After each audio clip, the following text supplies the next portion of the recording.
Welcome, my beloved listeners, to the Moral Metacyst. It's me, your host, Audacious Hand, aka Milkman, or Cedric. And this will be the beginning of a 3-part series on the concept of heartbreak. Perhaps not the concept, but the experience, the feelings of heartbreak, arising from diplomacy. And when we say diplomacy, the game of diplomacy, we of course include not only what happens on the board, but also the games that environ that game and that also exist within that game. On this first episode, we're going to be focusing back on the Nexus schism again. The schism between Nexus proper, if we want to call it that, and Nexus leagues. Specifically, the personal element. And when I say the personal elements, I don't mean the more well-known hard feelings between Lex Luthor, Eric Grinnell, and others. I think that's been discussed ad nauseum and really is a distraction. Rather, I want to talk about the relationship between two men who, as I've dug into this, I can tell truly loved each other in many ways, and how this schism is in some ways an extension of their falling out with each other, of two aesthetics on how to play the game and metagame that flowed together for a while before parting. And those two men are PezDeMer, Davide, and Eber Condrell. In this first episode, we're going to be focusing on Eber's side of this tale, and I will say that he really provided inspiration for this episode when he sent me a very long, very heartfelt letter about the schism, which I will read in its entirety with some commentary. Let's start at the beginning. I joined the Nexus server in the summer of 2020 looking for something to do since I'd graduated high school, and there was nothing to do outside. Around this time, I joined a server dedicated to casual speedboat played on Backstabber. Inspired by this group, PezDeMer, began his own speedboat project in September. That's interesting. You can see that Pez has a bit of a history of aggressively co-opting rival groups. I had quite a lot of time for speedboat at that stage since I was unmarried and childless, as 19-year-olds tend to be. By the second speedboat season, I was a finalist and the crew member in charge of running the league. As time went on, the league grew into the most active diplomacy space in the internet, under my supervision. Everything ran smoothly, Eber continues. We had one season with 70 unique players until that fateful day in August 2021. Following Nexus Season 6, there was a large controversy surrounding what the Season 7 format should be. There was quite a kerfuffle during Season 6 about metagaming and such that led to the top board consisting of several players who had conspired to place themselves there. More specifically, the type of metagaming that he is referring to was cross-gaming, I believe. It was more manipulation of the scoring system and agreements to distribute centers in a way that would get both parties to advance. Interesting, in the sense that, as I've mentioned in the last episode, this is not a podcast that condemns meta, but rather looks at metagaming in a realistic way as a kind of ecology of metagaming, right? To me, cross-gaming and the more what I called quantitative meta, I find it rather ugly, rather distasteful, but that really is a matter of aesthetics, I think. It's not the game as I would like to see it played. but it's not really something I can condemn, though I do applaud efforts to structure a tournament in such a way that those kind of agreements don't come into play. That said, I've seen Nexus kind of, shall we say, looked down upon by some of the virtual face-to-face players. For instance, though I believe that is changing. There's been quite an influx lately, specifically because of incidents like this, which I find so amusing, since that kind of horse trading, cross-gaming is really the essence of virtual face-to-face and pervades that community. Pez wanted to use a board topper format, which meant you could only advance if you topped the board. Meme, that would be Marcus or Captain Meme. For context, he, along with Superstition, Dawn, Stitches, and PezDeMer and Eber, were the triumvirate who were running Nexus at the top level prior to Pez's recent maneuvers, where he drove the other members into subservient positions, or, in Marcus's case, just entirely out of the governance, the Nexus governance structure. So Marcus, Captain Meme, and others wanted to go back to the format from Season 5 of no semifinal round, and wanted to dump the idea of letting players advance past the first round entirely. Again, for context there, I kind of agree if you do want to limit cross-gaming, that the original Nexus format, where you just have to play a minimum of 3 games, and the top 7 scores make it to the final. It was also nice for those who had less time to devote to this game, or who invest a lot of themselves in the games, so that they have, you could say, less emotional endurance, right? You burn hot and fast when you play. It was nice for that too. Eber says that he proposed a compromise idea combining the two. He doesn't give details of what that idea was, but I think that's immaterial. Eventually, Pez just decided to promote Riaz to tournament director and have him decide. Riaz came up with his own system that functioned similarly to mine, and eventually was the chosen one. Now, up till now, Eber's letter is really just setting a historical context, largely public knowledge. But here is where things start to get interesting, and where we start to get traces of the heartbreak that has riven the relationship between these two friends, who I think did, and I think they're both people who are unable to express love in some ways. Pez Davide much more so than Eber. But Eber writes, through this process, Pez did something unthinkable. He promoted Babbo Natale, that's Santa Claus in Italian. Many of you guys might know him. He's a player who was in the Season 1 finals. He's been a Nexus stalwart for a long time. And myself to admins. Being the server owner, he is the only individual able to do such a thing. And he did so without the express approval of the 2 other admins, Captain Meme and Superstition. Now, that is an interesting detail. I didn't really know that Discord was structured in such a way that only one person could be the server owner, and that a kind of group ownership is not possible. It is interesting that Pez maneuvered himself into being the server owner quite a while ago, but really, again, in a testament to his meta-imperialism, he doesn't just abuse that power right away, but slowly lets that advantage give him an edge creep his kind of boundaries forward.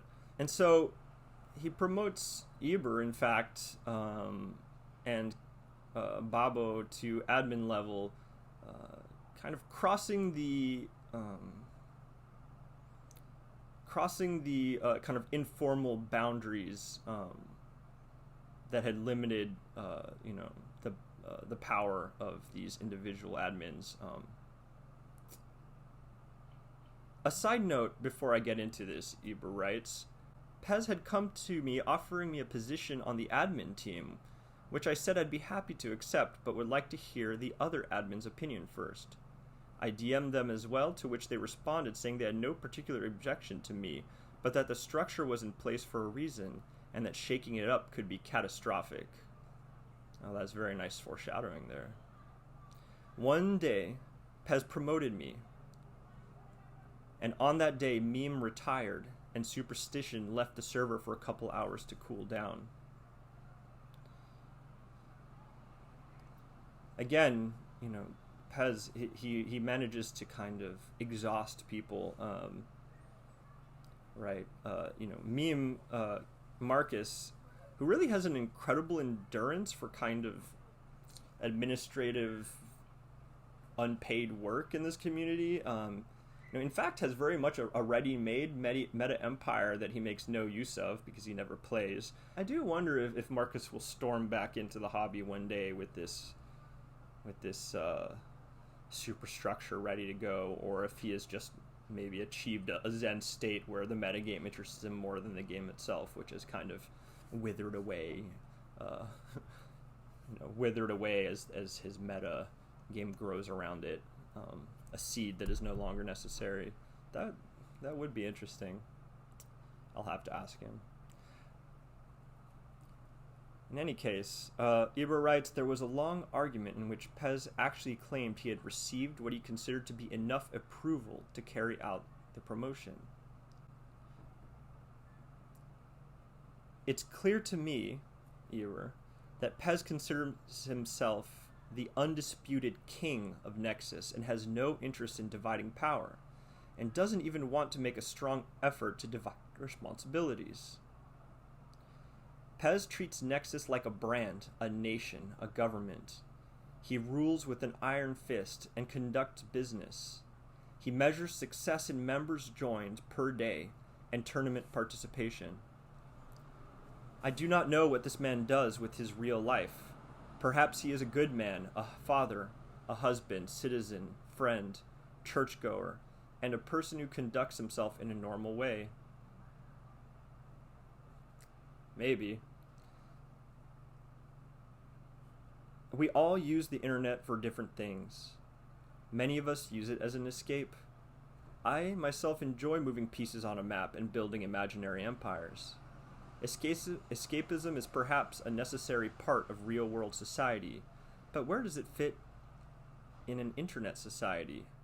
How are escapists to live out their fantasies on each other? The internet is so weird.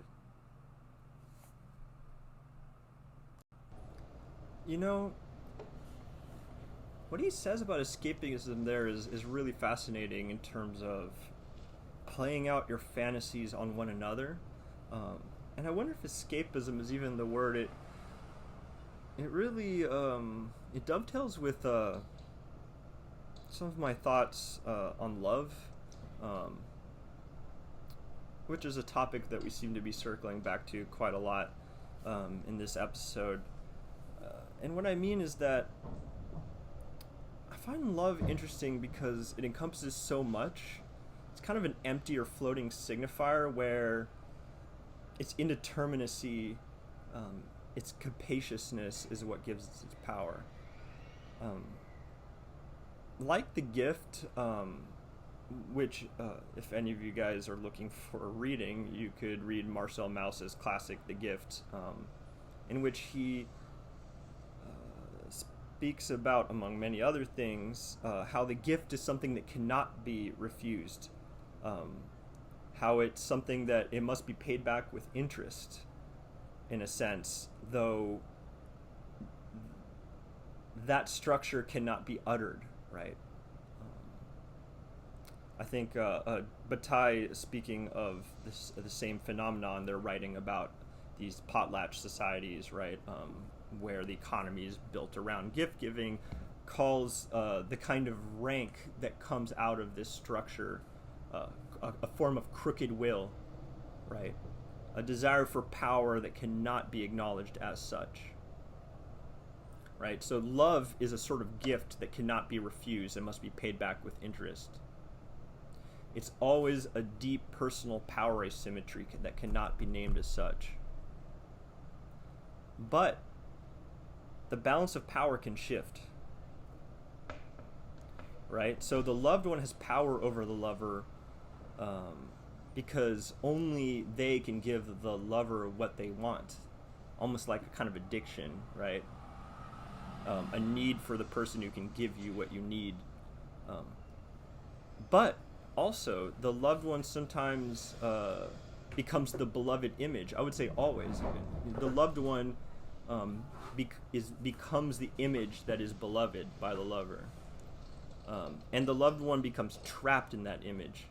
And they are forced to manufacture what the lover wants over and over, like almost like a kind of milk cow, right?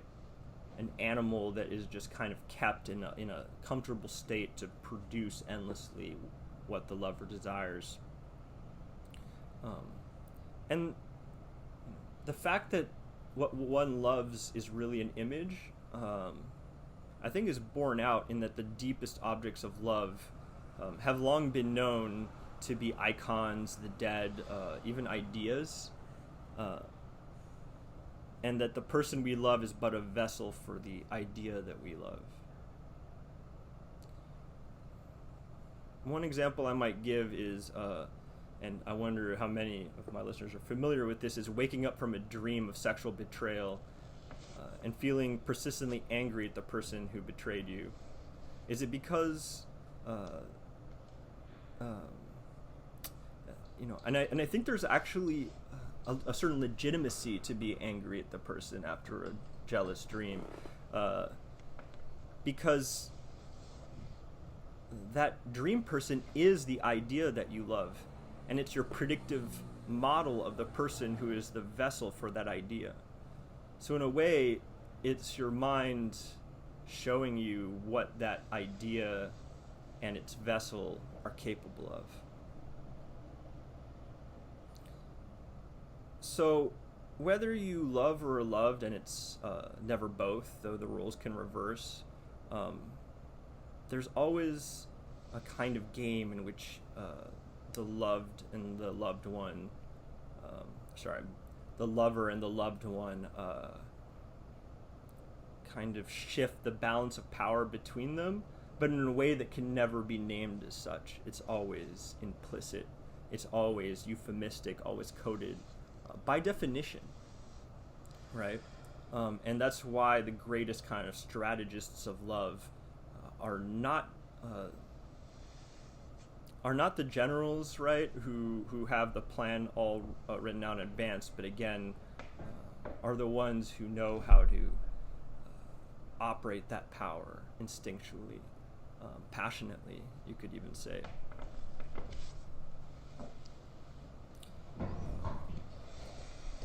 And, to be frank, I really wish I hadn't learned all this the hard way, both in-game, but more so over the course of life.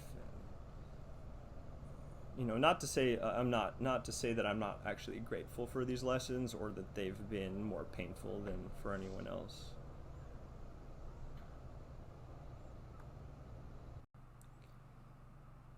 And so when Eber writes, how are escapists to live out their fantasies on each other?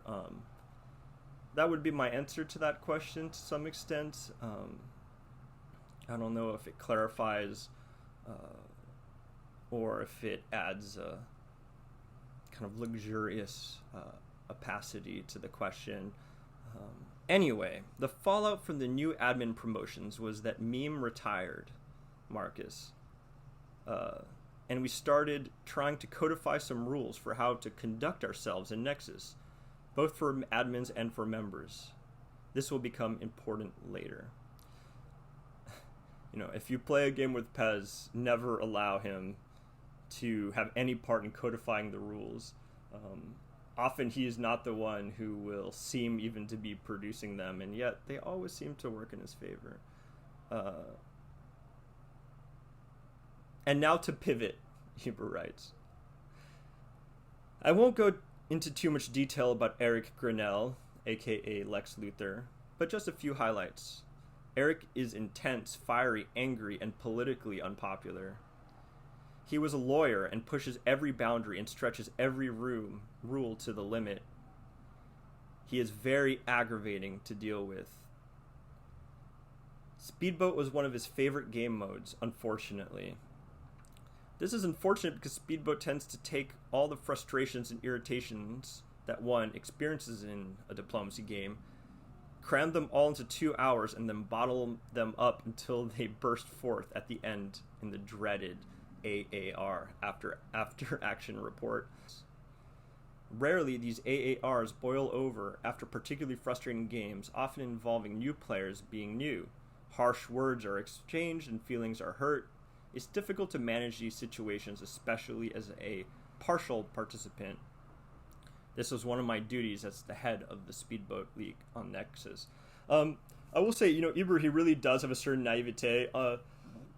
AARs in any format are really just propaganda outfits most of the time. At least if they are written by successful players with something at stake. There are people who have these kind of charmingly innocent AARs where they might even reveal and brag about their deceptions, or just, you do have the more impulsive, unstable players who will just write things out of anger or heartbreak or, through their tears. That's really more of Lex's style, and I think that's where he rankles people.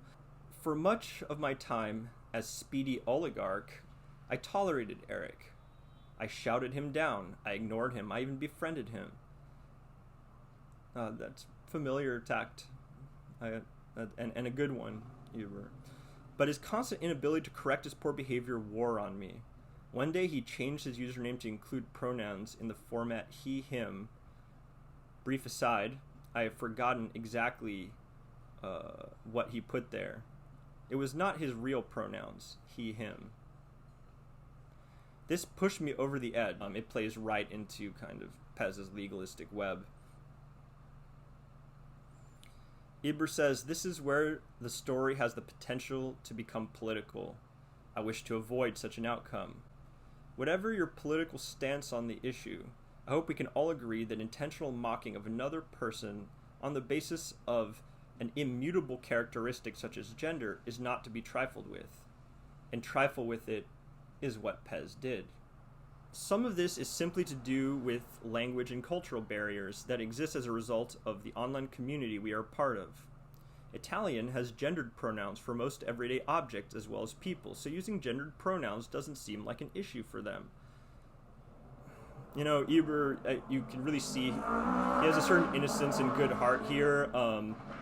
Yes, all Romance languages use gendered pronouns. That doesn't mean that people are incapable of perceiving the politics around pronouns that exist in the US, or that those politics are absent in those countries.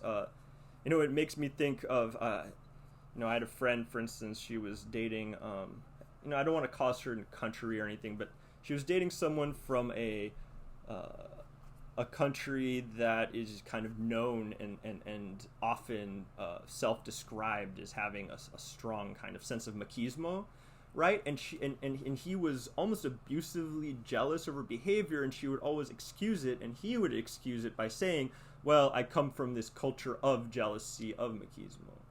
But be that as it may, they both live in New York City. They're both intelligent people. They should be, able to communicate. And I think that in a lot of ways, it's so easy to...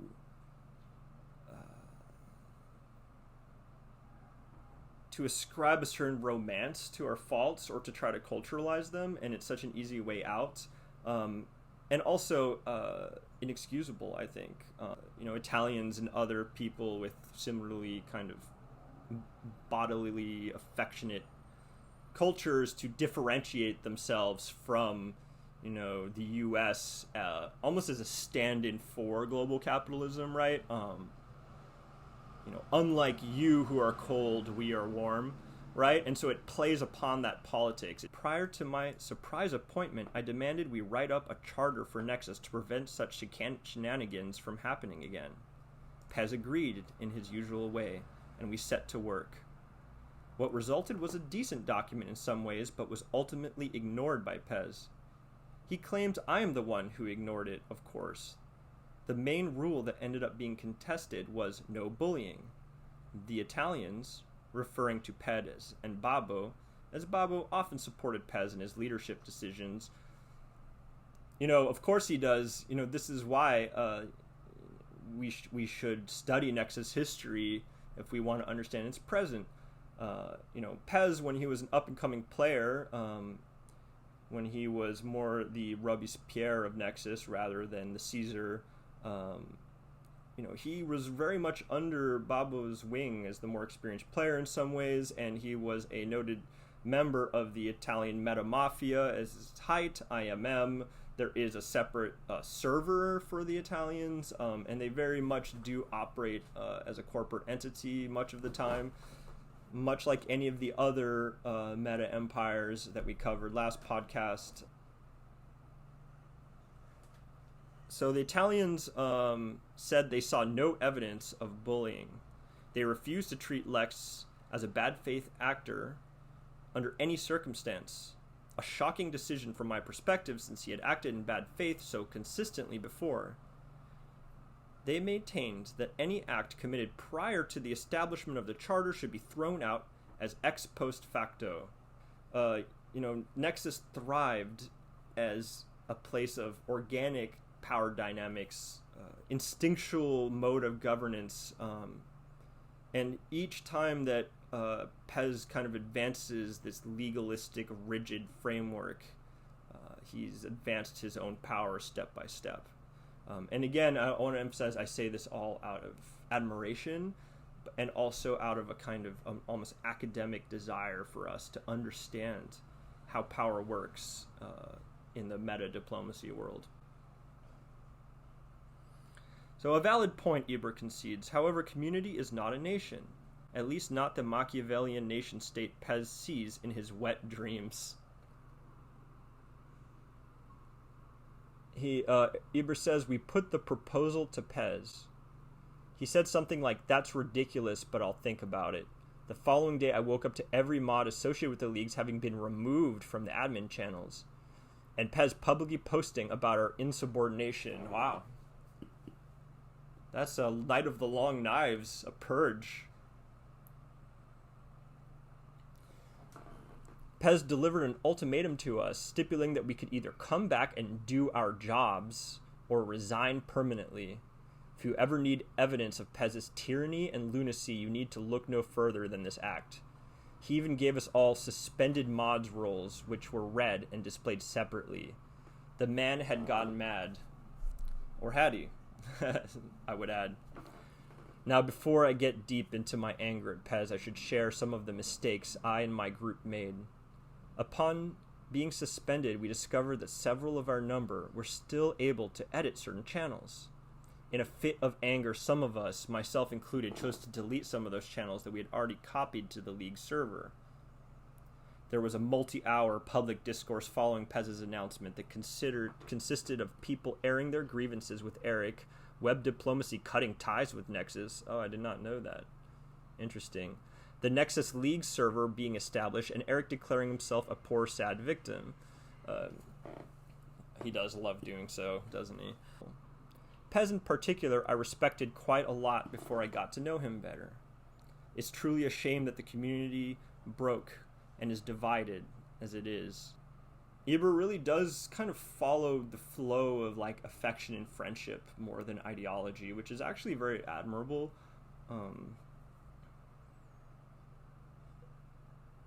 though it maybe explains some of his difficulties in press play. We are a community organized around a board game. Why must we fight so? Surely the anxieties and frustrations of the world at large shouldn't bleed into our insular community. Insular? Oh, it's like it's a receptacle for the anxieties and frustrations of the world. It's a bloodbath. You have a good heart, kid. In any case, he writes, I dream of a world where we can no longer have this strife. We do not have that world. We have a broken shell in which we navigate as porcupines trying to hug each other. Our quills poke and pierce as we grope out, seeking a soft, warm belly to snuggle. We too often are met with spears.